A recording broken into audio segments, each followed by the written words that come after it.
Hola mi amigos. So, what is it? Tuesday today.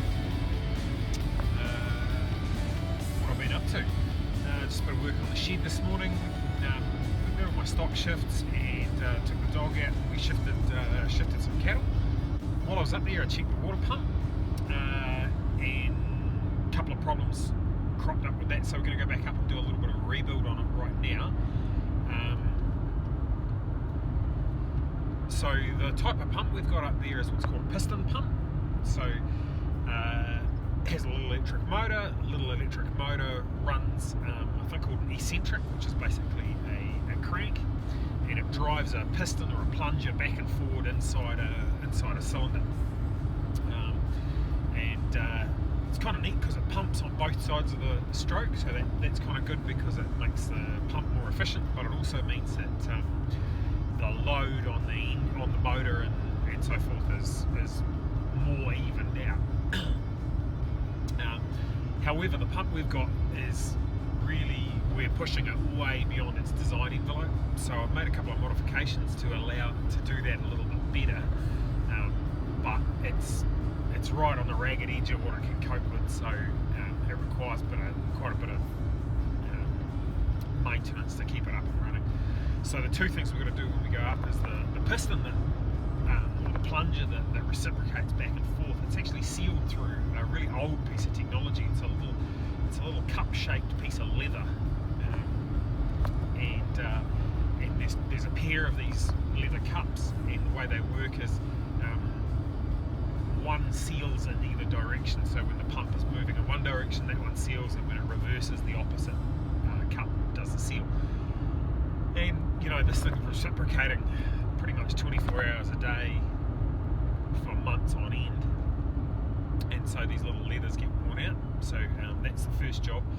Now the other thing is that, like I said, this pump is working way outside its design envelope, and so what we've done to sort of take a little bit of the wear and tear out of it is we've put a lay shaft, or basically a secondary shaft on there to run a couple of pulleys, so that we can gear it down so that it's not having to work quite so hard. Anyway, a couple of the screws have come loose on that lay shaft, and the bearing has basically just eaten a hole in the shaft, so we have to replace that, but I have got a spare. Pretty lucky my father-in-law's got a lathe, and so he likes turning good metal into smaller pieces of good metal, and so any little turning jobs like that we get him to do. So I actually thought this was going to happen a long time ago, so before lockdown I actually got him to make me a spare, and it's just been sitting on the shelf waiting, ready to go. So anyway, that's what you'll get to watch me do now. Okay, ladies and gentlemen, I'll do my best here, but the lighting is terrible, so it's going to be a little bit hard to get this decently in shot. But this little old machine that we got here is called a bulldozer pump, or a piston pump, and it's made by a company called Davies. Apparently you can still buy them pretty much brand new straight off the shelf. So as you can see, we've got a little electric motor here. Now ordinarily that motor just drives that larger pulley directly, or through a single belt, but like I say, because we're pushing the water a very long way and up quite a big hill, we've geared it down through the use of our little lay shaft. So I've got sort of two jobs. I've got to take the head off, so deep inside there, that's the plunger. You can see the little stainless steel rod, that's what reciprocates, and the plunger's inside this head. So we're going to take the head off, disassemble the plunger, put new leathers on it, put it back together again, and then this is our little lay shaft up here. Now what's happened is these bearings here, the inner race of the bearing rides on the shaft, rides in there, and the bearing is as hard as the hobs of hell, and this is just mild steel. So what happens is, because there's a sort of a shock load when this thing runs at bang bang bang bang, this shaft rattles around inside the bearing. Now it has a couple of little grub screws, little Allen screws, which hold the bearing tight on the shaft. But basically, if they come loose, then the shaft will vibrate up and down, and it just eats the shaft. So we've got to disassemble all this lay shaft through here, and put a new shaft in. So move all these pulleys and bearings off that shaft and put them onto a new one.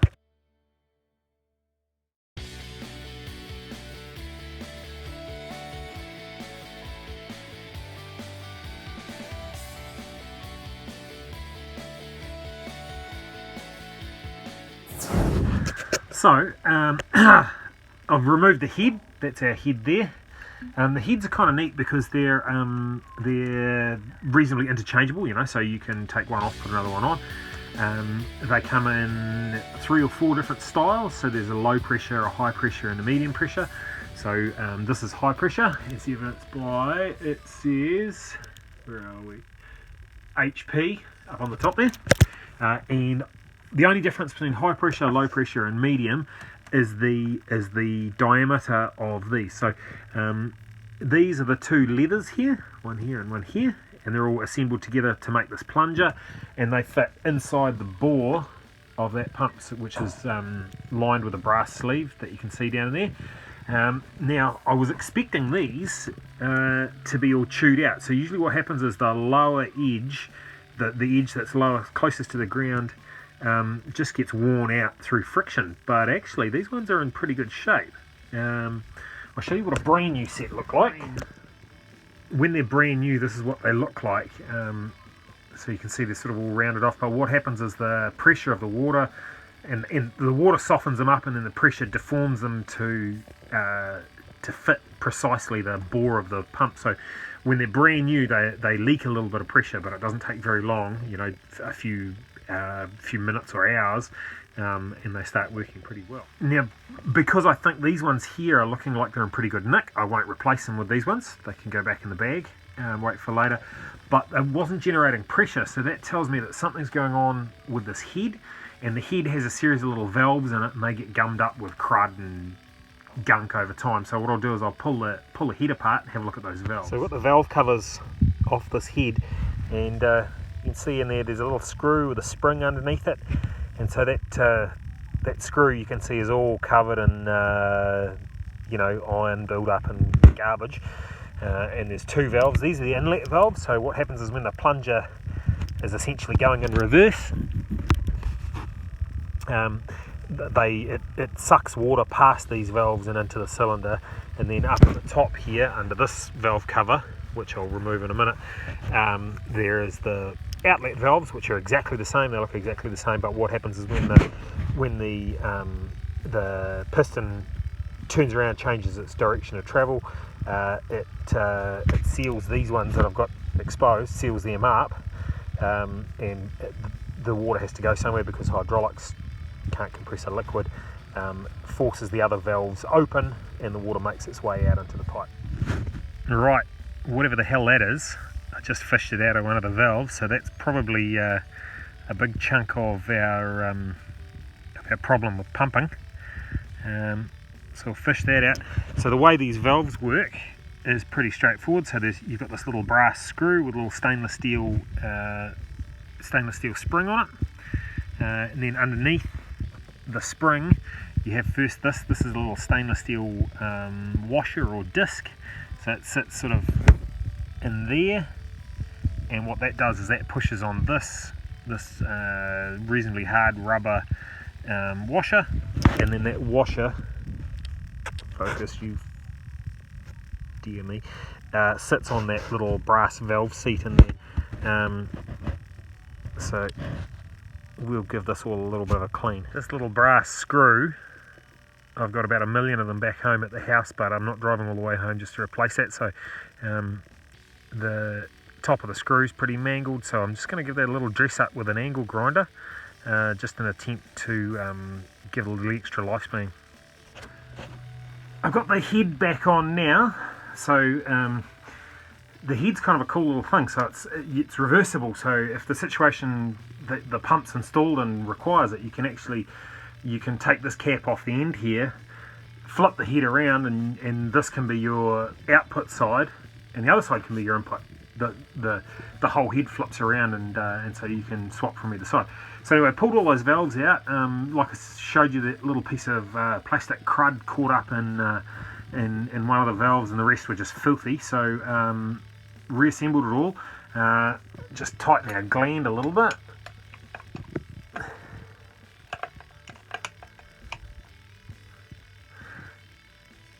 So now we will run her up and see if she actually feeds water.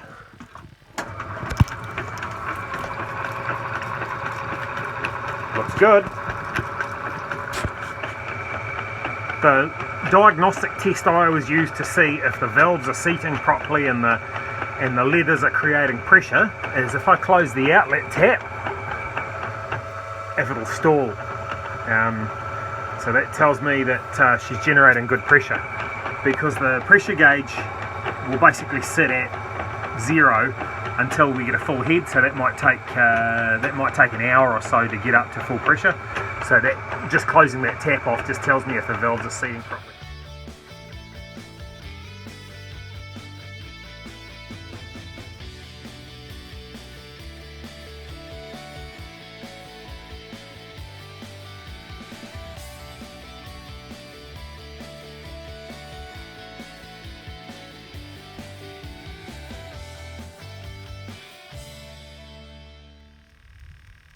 Well now, so I've got that head all put back together. I've got this lay shaft rebuilt, so we've got the new shaft placed in there. I left that bearing in because it was okay, it was nice and tight still, but I put a new bearing in on this end, and then I transferred these two alloy pulleys off the old shaft onto the new one. I'll just show you what the old shaft looks like. So that step machined into the shaft is not a step machined into the shaft. So this low spot here, this is the second time this has happened to this shaft. So the previous bearing, so this is quite an old shaft now, previous bearing had actually eaten that chunk out, and you can actually see the whole bearing had collapsed, and so the bearing race had gnawed that little groove there. So I whacked a new set of bearings on, and we just shifted the whole shaft that way 25 mil or an inch or so. So that the bearing sat in a different point on the shaft, but unfortunately she's happened again. Like I say, it's working very hard and for very long periods of time, and this time I decided that well, there was nowhere else to go on the shaft, so time for a new one.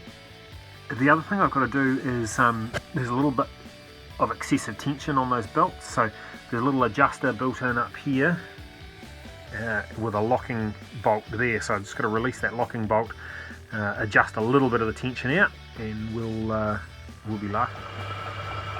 She's starting to chooch now, boys. So what I know from hard won experience is that when she sits at about 20 psi, it's still filling the local troughs. So there's a couple of mobs of cows between here and the water tank, and they will have drained their trough. So this will take a little while to fill the troughs, and it'll sit at about that 20 psi, that's just line pressure, for a little while, maybe an hour or so, while it fills a couple of troughs up, or probably 3 or 4 troughs up. Once those troughs are full, then it'll start making its way all the way up to the tank at the top of the hill, and she'll start getting around to that sort of 120 psi. Hello, don't be shy. Let's take you back to your mum.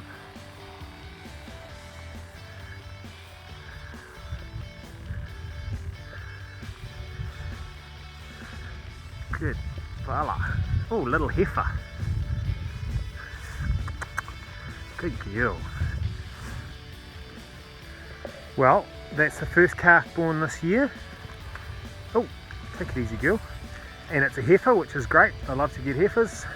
You can grow the herd and improve the herd. So, can't quite see her tag there, but that's number 29, who's had her calved completely uneventfully. No assistance required, which is excellent. That's what we're aiming for, less of that. The less assistance, the better. Calf's up and about. It must be about 4 or 5 hours old. It's had a good feed. Picked it up. It probably weighs 35 kilos, I'd say. So it's not a huge calf, but it is a heifer calf born out of a heifer. So, mum and baby look pretty healthy. Excellent.